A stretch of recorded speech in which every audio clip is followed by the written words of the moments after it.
Los sumerios.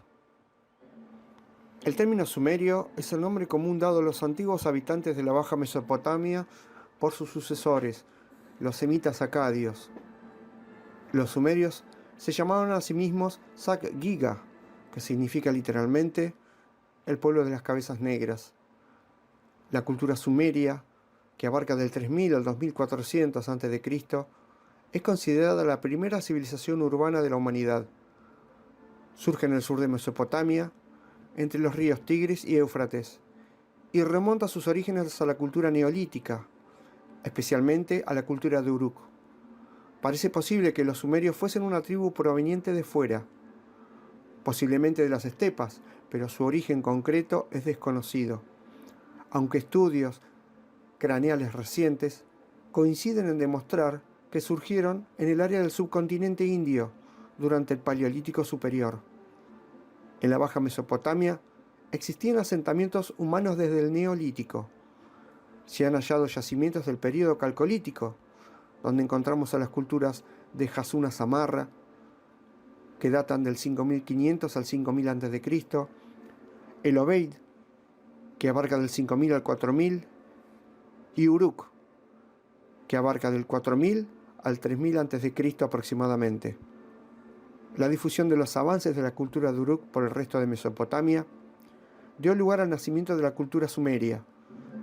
Estas técnicas permitieron la proliferación de ciudades por nuevos territorios, ciudades que pronto se caracterizaron por la aparición de murallas, lo que parece indicar que las guerras entre ellas fueron frecuentes. Hacia el 2350 a.C., los acadios, con Sargón como su máximo líder, también conocido como Sargón de Akkad, conquistarán la ciudad de Kis, fundando poco después una nueva capital en Agadé. Con un ejército bien equipado, adiestrado y jerarquizado, irá sometiendo una tras otra a las ciudades sumerias, venciendo finalmente al Ugalsaguesi, rey de Umma. Este fue el primer gran imperio de la historia, y sería continuado por los sucesores de Sargón, quienes se tendrían que enfrentar a constantes revueltas. Entre ellos destacó el nieto del conquistador Naram-Sin. Esta etapa marcó el inicio de la decadencia de la cultura e idiomas sumerios en favor de los acadios. El imperio iniciado por Sargón se deshizo hacia el 2200 a.C. debido a las constantes revueltas, los excesivos impuestos y las invasiones de los nómadas amorreos, principalmente gutis. Tras su caída, toda la región cayó bajo el dominio de estas tribus, quienes gradualmente se impusieron sobre las ciudades-estado de la región. Según una tablilla conmemorativa, fue Utu-Engal, rey de Uruk, quien en torno al 2100 a.C. derrotó y expulsó a los gobernantes gutis de las tierras sumerias. Poco después, el rey de Ur-Nammu, notable general y estadista, consiguió la hegemonía en toda la religión con la llamada dinastía de Ur o renacimiento sumerio. El imperio surgido a raíz de esta hegemonía sería tan extenso más que el de Sargón, del que se tomará la idea de imperio unificador. Durante este renacimiento sumerio se impulsará una evolución referente a los pesos y medidas existentes, acrecentando y extendiendo el comercio a nuevos territorios, a la vez que se reforzarán las fronteras por el acoso de las hordas semitas amorreas. Pese a ello, finalmente el imperio sucumbe a los ataques de los amorreos, quienes además llevaban tropas auxiliares elamitas semitas, procedentes de las mesetas de Irán, que conquistarán y saquearán Ur en 2003 a.C. Tras la caída de los sumerios, se vuelve a un estado de fragmentación de política, de donde emergerán las dinastías locales nuevamente. Organización social.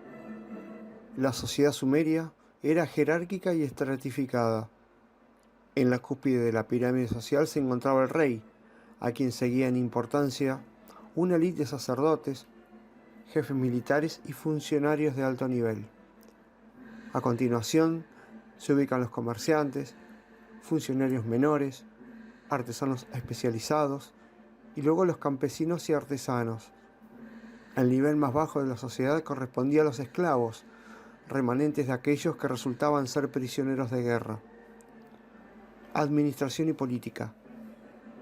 Sumeria se dividió en una docena de ciudades-estados independientes, cuyos límites fueron definidos por medio de canales y mojones.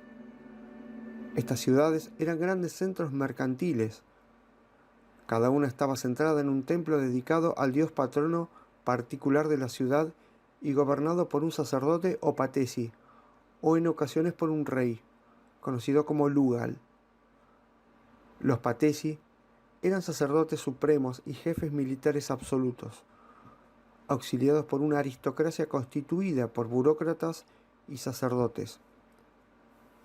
El patesi controlaba la construcción de diques, canales de riego, templos y silos, imponiendo y administrando los tributos a los que toda la población estaba sujeta.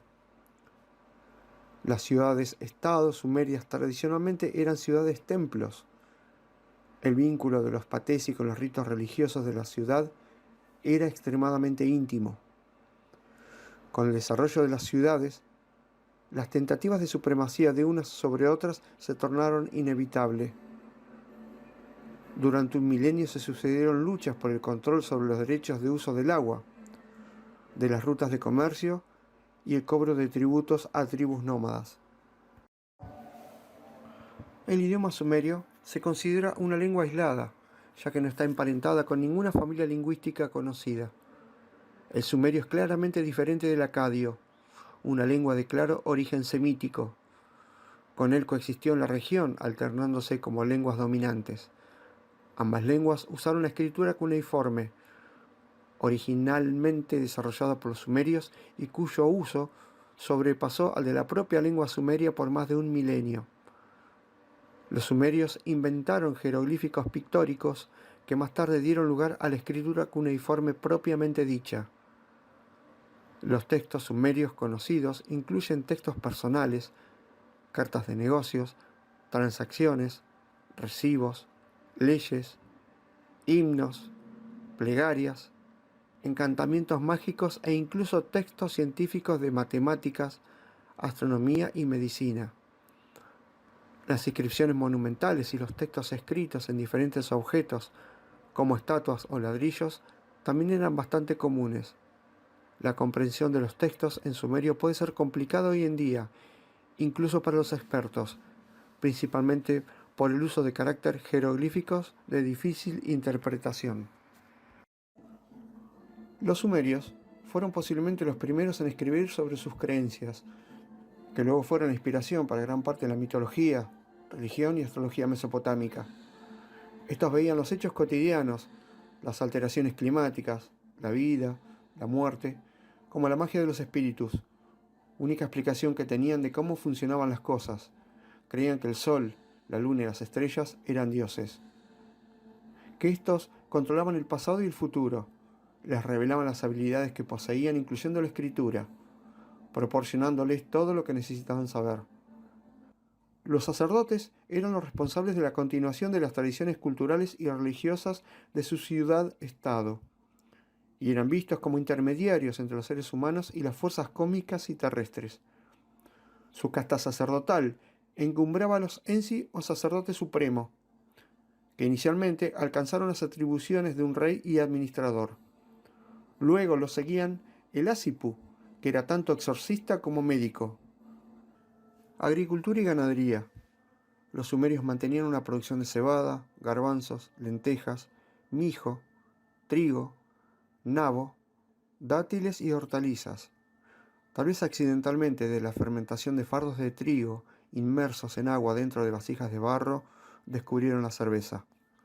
Criaban vacas, ovejas, cabras y cerdos. La agricultura sumeria dependía mucho del riego, efectuándose a través del uso de canales, estanques, diques y depósitos de agua. Las frecuentes y violentas inundaciones del Tigris y en menor medida del Éufrates hacían que los canales necesitaran de reparación frecuente y de la continua extracción del limo y el reemplazo continuo de los marcadores de inspección y mojones. El gobierno ordenaba a determinados ciudadanos, esclavos y prisioneros de guerra a realizar trabajos forzados en los canales, aunque los ricos podían excluirse de esa tarea. Realizaban la cosecha durante la fase seca del otoño. Ejército. Las casi constantes guerras entre las ciudades-estado ayudaron a desarrollar la técnica y la tecnología militar a un alto nivel. La primera guerra que se registra fue entre Lagash y Umma en el año 2500 a.C., en una estela llamada la Estela de los Buitres.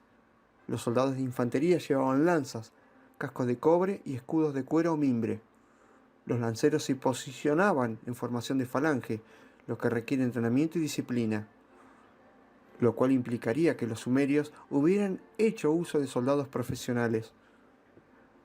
Estos inventaron el carro de guerra, al cual ataban onagros o burros salvajes. Arquitectura. La planicie que rodea a los ríos Tigris y Éufrates carecía de piedra y árboles. Las edificaciones sumerias comprendían estructuras plano-convexas, hechas de ladrillos de barro, material muy abundante, desprovistas de argamasa o cemento. El tipo más famoso de entre las edificaciones sumerias eran los zigurats, o torres escalonadas, una construcción de largas y amplias plataformas sobrepuestas, en cuya cima había templos. Las matemáticas. Los sumerios desarrollaron un complejo sistema de metrología alrededor del año 4000 a.C. Esta metrología avanzada resultó en la creación de la aritmética, la geometría y el álgebra. Medicina. Una tablilla encontrada en Nippur, que data del 2800 a.C., puede ser considerada el primer manual de medicina del mundo. En la farmacología se usaban sustancias vegetales, animales y minerales. Laxantes y diuréticos fueron la mayoría de los remedios de aquel pueblo. Los sumerios explicaban la enfermedad como una consecuencia del aprisionamiento y la consecuente tentativa de escape de un demonio dentro del cuerpo humano. El objetivo del remedio era persuadir al demonio a creer que continuar residiendo en aquel cuerpo sería una experiencia desagradable. Literatura. La literatura sumeria comprende tres grandes temas: los mitos, himnos y lamentaciones. Los mitos se componen de breves historias que tratan de perfilar la personalidad de los dioses mesopotámicos. Los himnos son textos de alabanza a los dioses, reyes, ciudades o templos. Las lamentaciones relatan temas catastróficos como la destrucción de ciudades o templos y el abandono de los dioses.